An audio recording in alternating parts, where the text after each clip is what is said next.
In the middle decades of the 19th century, as the United States staggered forward from a young republic into an industrial colossus, the landscape itself seemed to tremble under the weight of ambition.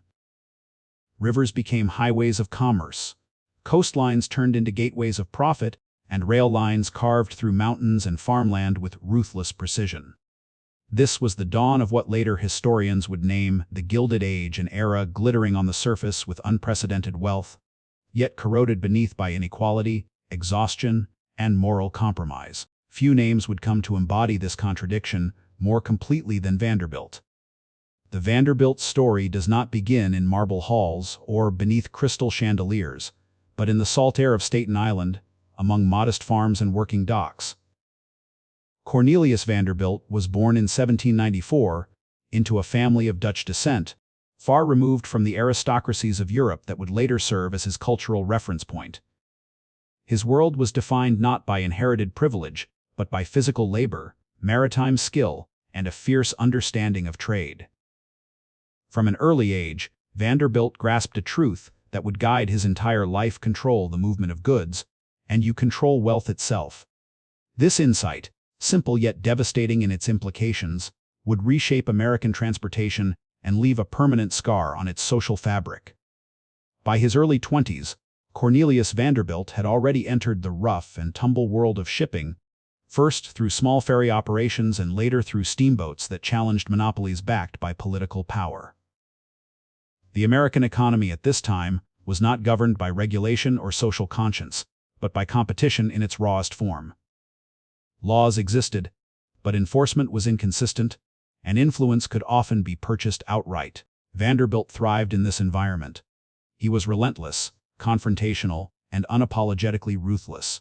He undercut competitors, absorbed losses until rivals collapsed, and emerged with dominance not because he was universally respected, but because he was feared. As steamboats gave way to railroads, Vanderbilt recognized the next phase of economic conquest.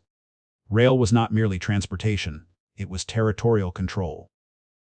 To own railroads was to dictate the flow of people, resources, and information across entire regions.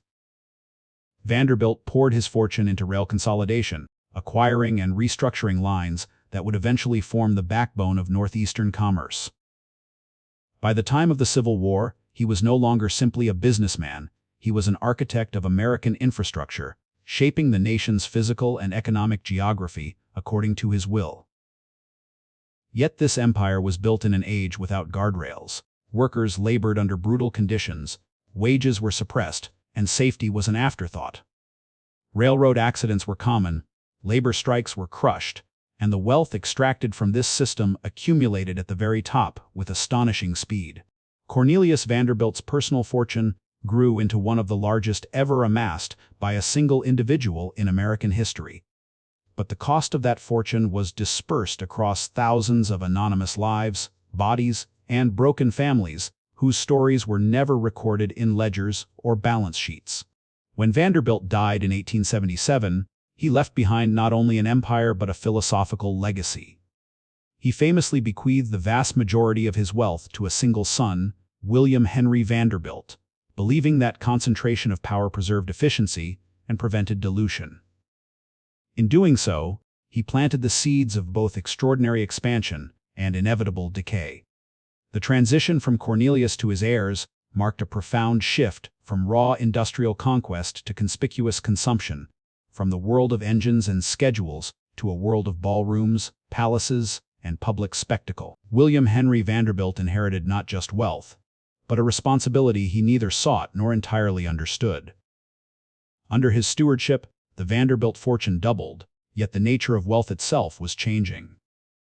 The American public, increasingly aware of inequality, began to scrutinize the moral legitimacy of extreme riches. Newspapers coined the term robber barons, and the Vanderbilt name became shorthand for excess.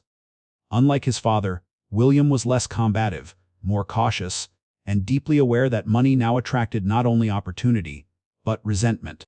It was during this generational shift that the Vanderbilt family embarked on one of the most ambitious architectural campaigns in American history. Their mansions were not merely homes. They were statements of permanence in a nation obsessed with reinvention. In New York City, Fifth Avenue transformed into a corridor of limestone facades and European-inspired palaces. Each residence was larger, more ornate, and more expensive than the last, as if size itself could justify existence.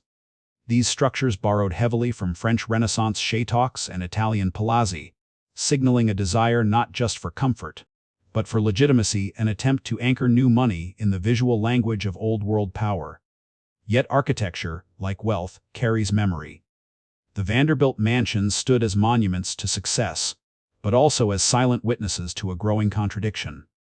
While the family entertained royalty and industrialists beneath gilded ceilings, the city around them strained under overcrowded tenements, labor unrest, and widening class divides.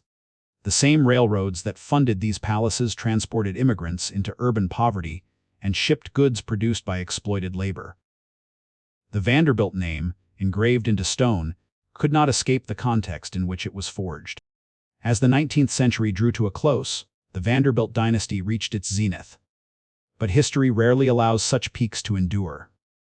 The foundations of their fortune, unregulated markets, inherited control, and cultural isolation would soon be tested by changing laws, shifting values, and internal fragmentation. The stage was set not just for grandeur, but for reckoning. What appeared eternal was, in truth, already beginning to erode. And so, behind the splendor of chandeliers and carved marble staircases, a quieter story unfolded, one of psychological pressure, familial disconnection, and a wealth so vast it became unmanageable. The Vanderbilt legacy, once a symbol of American possibility, was slowly transforming into a cautionary tale about the limits of power, the fragility of dynasties, and the hidden cost of an age obsessed with gold. The dark story of the Vanderbilt family does not lie solely in how they rose, but in what their rise demanded from a nation, from its people, and ultimately, from themselves. By the final decades of the 19th century, the Vanderbilt name had become inseparable from spectacle.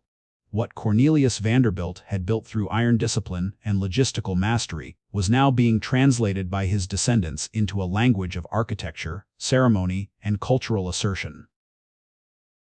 Wealth, once a private instrument of control, became a public performance. In an America still struggling to define its identity, the Vanderbilt family sought to anchor themselves not merely as rich citizens, but as a ruling class in all but title. This transformation was nowhere more visible than along Fifth Avenue in New York City. What had once been a residential boulevard of modest townhouses was rapidly reshaped into a canyon of stone facades, wrought iron gates, and grand staircases. The Vanderbilts, competing not only with other families but with one another, erected mansions that rivaled European palaces in scale and cost.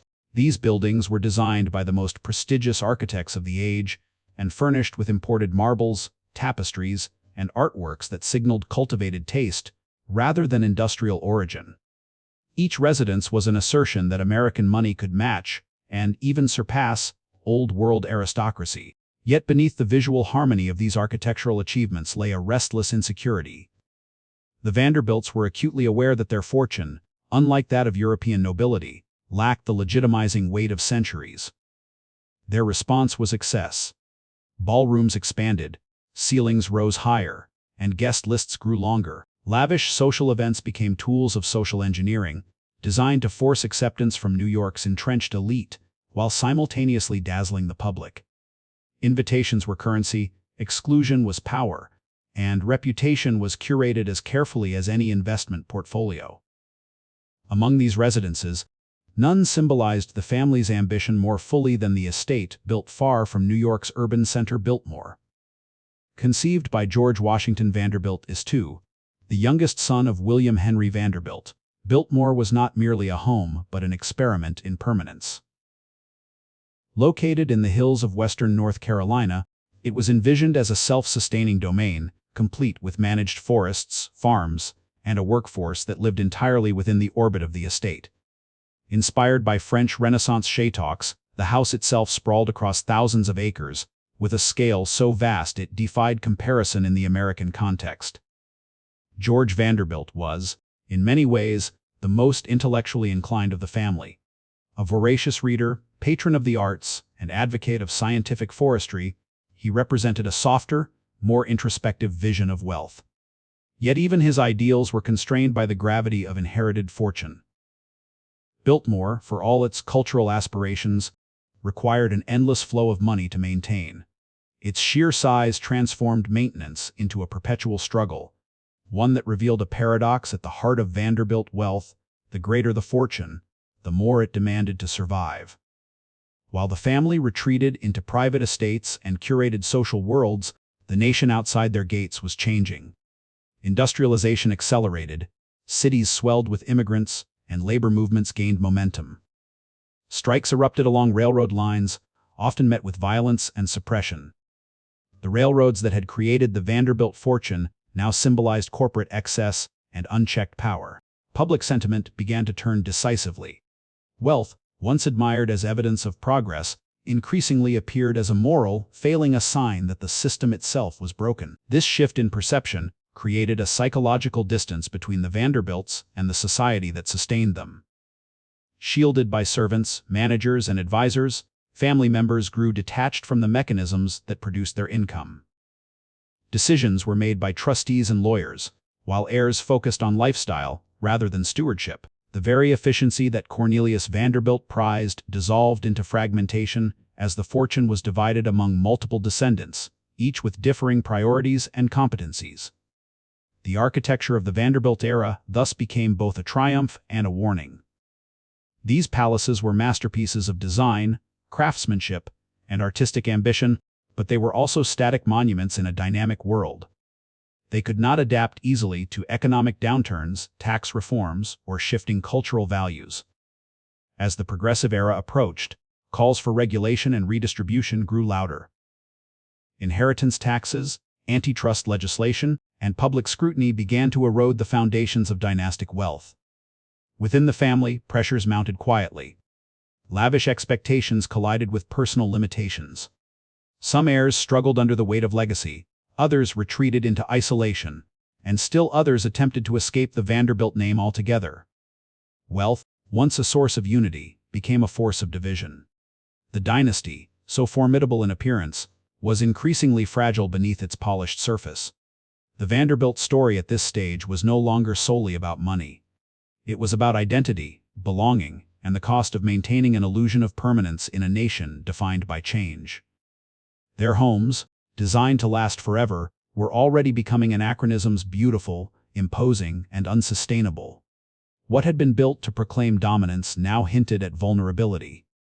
As the 20th century loomed, the question was no longer how high the Vanderbilt dynasty could rise, but how long it could endure. The answer would be shaped by forces beyond any single family's control: economic collapse, social reform, and the quiet but relentless passage of time. As the 20th century began, the Vanderbilt dynasty stood at a crossroads, shaped not by external conquest, but by internal fragmentation. The era that had rewarded singular willpower and centralized control was giving way to a modern age governed by bureaucracy, regulation, and mass politics. For the Vanderbilts, whose fortune had been designed to function under absolute authority, this transition proved quietly devastating. Wealth, once an instrument of dominance, became an inheritance burdened with complexity, obligation, and diminishing returns. The death of William Henry Vanderbilt marked a decisive turning point. His estate, vast beyond precedent, was divided among multiple heirs, diluting both financial concentration and strategic vision. Where Cornelius had acted alone and decisively, his grandchildren inherited not direction, but expectation.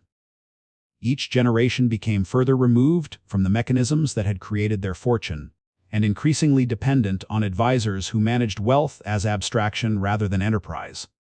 The railroad empire, once a source of constant revenue and control, became vulnerable to market shifts, government oversight, and technological change. Railroads themselves were losing their unrivaled dominance.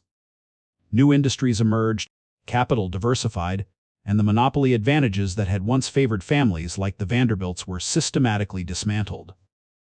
Antitrust laws challenged consolidation, while public utilities commissions imposed regulations that limited profit margins. The Vanderbilts, accustomed to private negotiation and unchecked authority, now found themselves constrained by rules designed explicitly to prevent the accumulation of power they had once embodied. At the same time, the cultural climate turned increasingly hostile toward inherited wealth.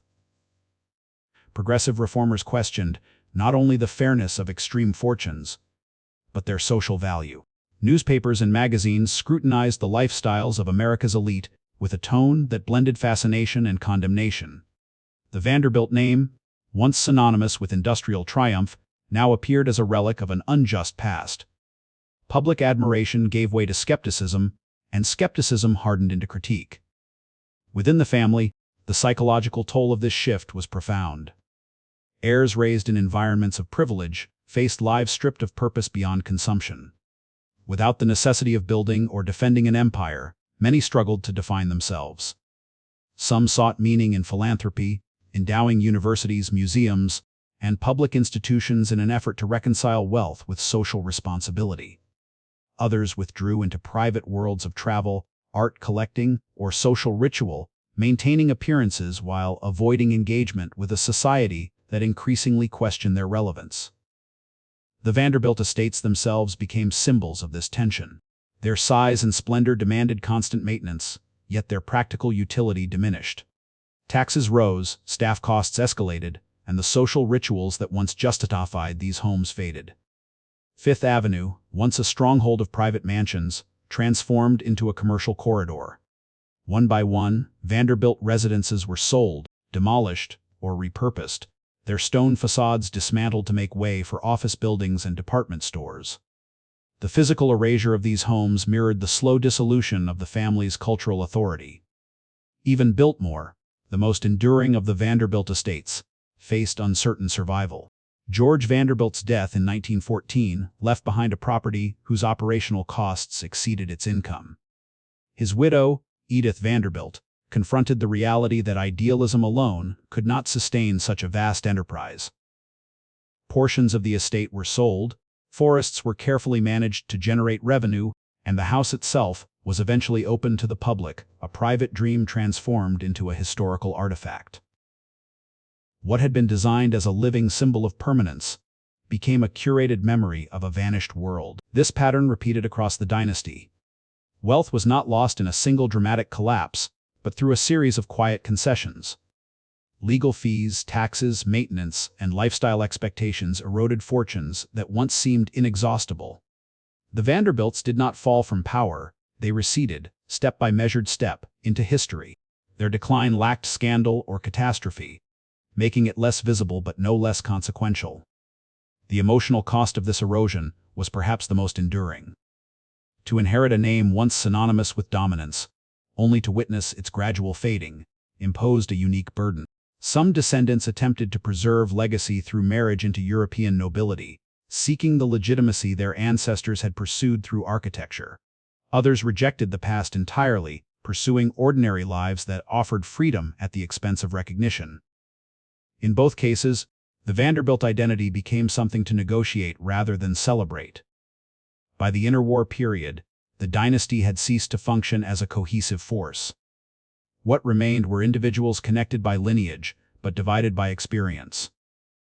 The age of dynastic capitalism was ending, replaced by corporate structures and dispersed ownership. The Vanderbilt story, once central to America's narrative of progress, became a historical case study evidence that even the greatest fortunes are subject to time, policy, and human limitation. As the world moved toward economic upheaval and global conflict, the Vanderbilt name lingered in stone, archives, and memory. Their legacy, stripped of immediacy, now invited reflection rather than awe. It asked a quieter question: what happens when wealth outlives the conditions that created it? By the time the United States entered the third decade of the 20th century, the world that had sustained the Vanderbilt dynasty no longer existed in any recognizable form.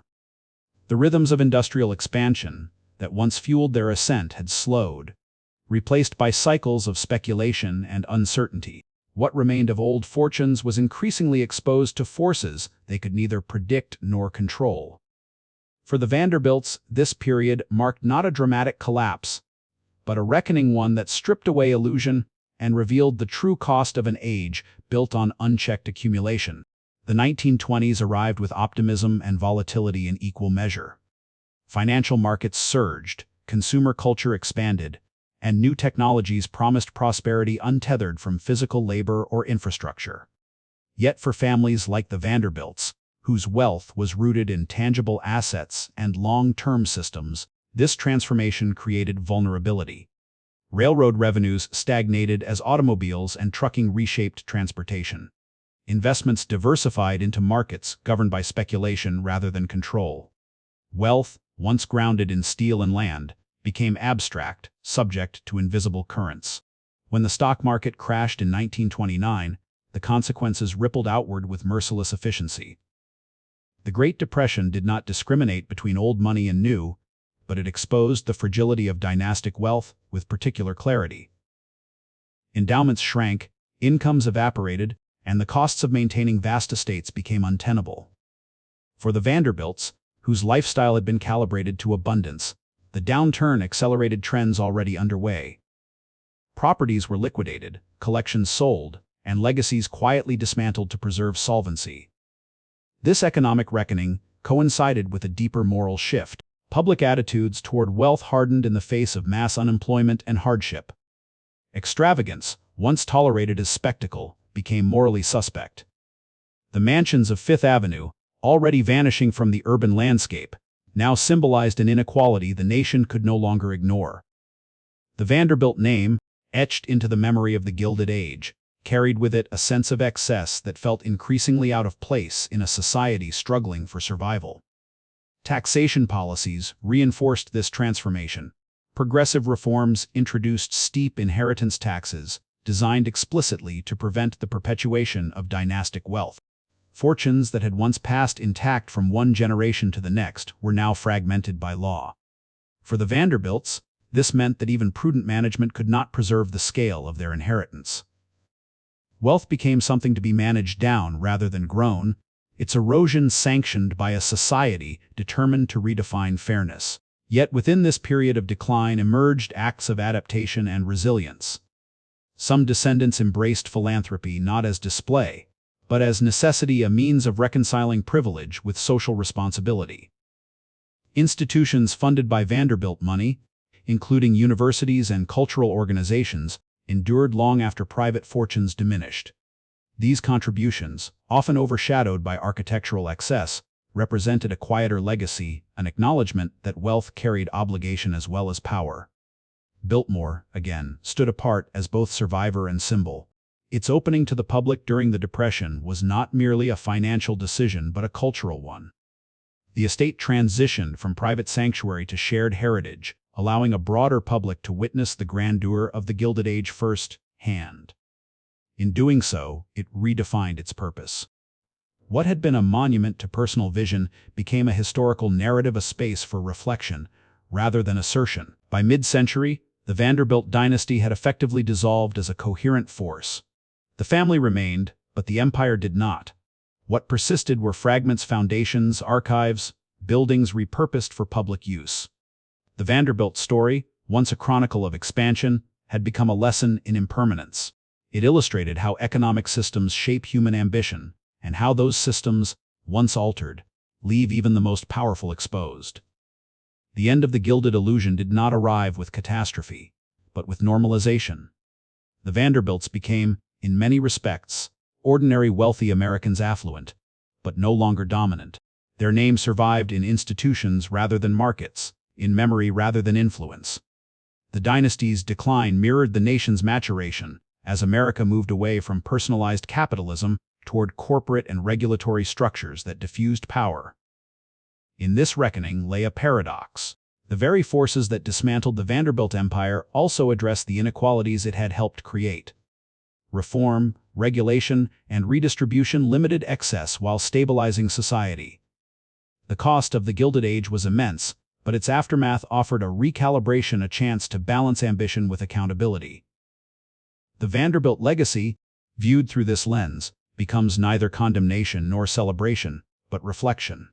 It asks how wealth should function in a democracy, and what responsibilities accompany the power to shape lives and landscapes. Their story, etched into rail lines and stone walls, endures as a reminder that even the most gilded surfaces cannot resist time. By the latter half of the 20th century, the Vanderbilt name existed less as a living force and more as an echo reverberating through institutions, landscapes, and collective memory.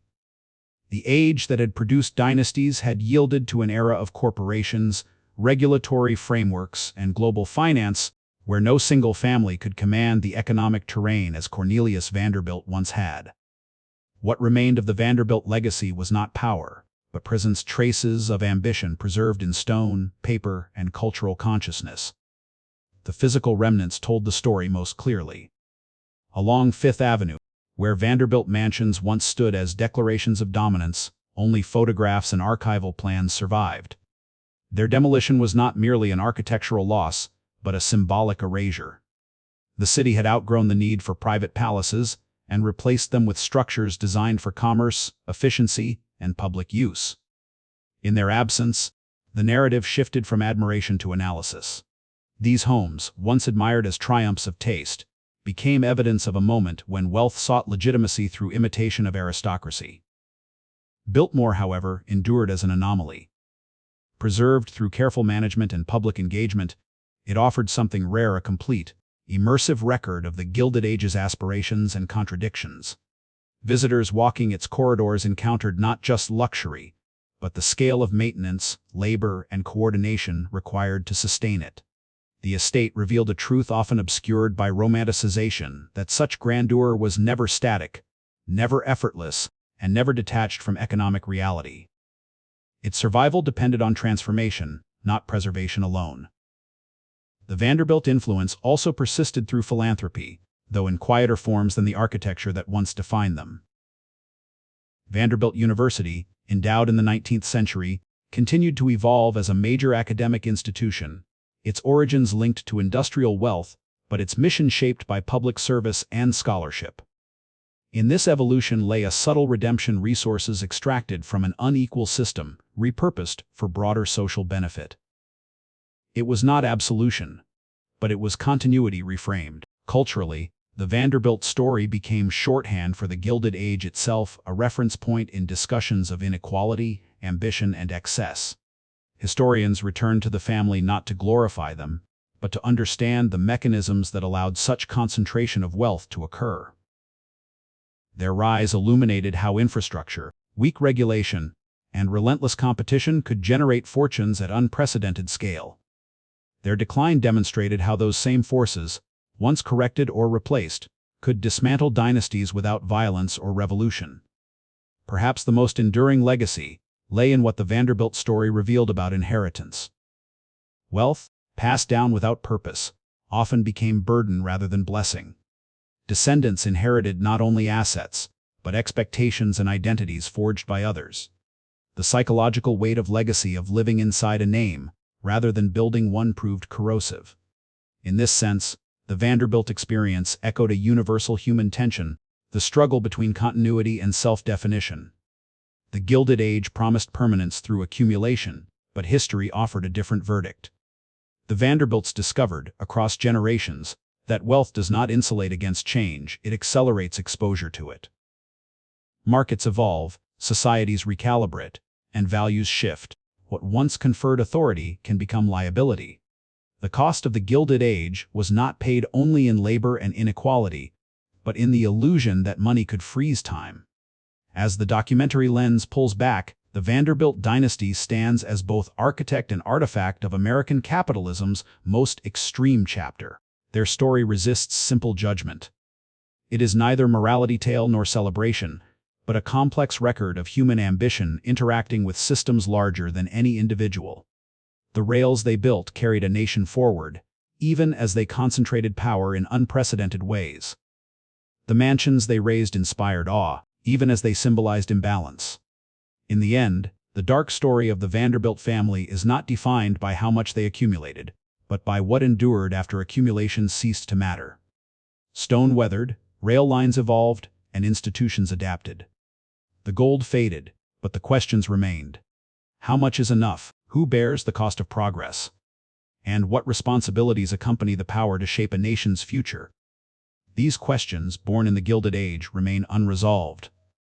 That is the true legacy of the Vanderbilts, not a dynasty preserved, but a conversation inherited, one that continues long after the chandeliers dimmed and the echoes of wealth dissolved into history. The story of the Vanderbilt family leaves us with more than memories of marble halls and vanished rail empires. It leaves us with a warning written into stone and steel. Wealth, no matter how vast, cannot escape time. Power, when detached from responsibility, carries within it the seeds of its own erosion. The Gilded Age promised permanence through accumulation, yet history proved that no fortune can remain untouched by changing values, laws, and human limits. The Vanderbilts did not fall because they were uniquely flawed, nor did they rise because they were uniquely virtuous. They were shaped by a system that rewarded domination, speed, and scale, and later dismantled those same qualities in the name of balance. Their legacy reminds us that progress always carries a price, often paid by those whose names never appear in history books. It asks us to look beyond the glitter of success and question what is sacrificed to sustain it. If this story made you reflect on power, inheritance, and the true cost of ambition, let us know your thoughts in the comments. History becomes more meaningful when we examine it together. And if you value long-form, deeply researched documentary stories that explore the hidden consequences behind great fortunes and forgotten empires, consider subscribing to the channel. Your support allows these stories, complex, uncomfortable, and profoundly human, to continue being told.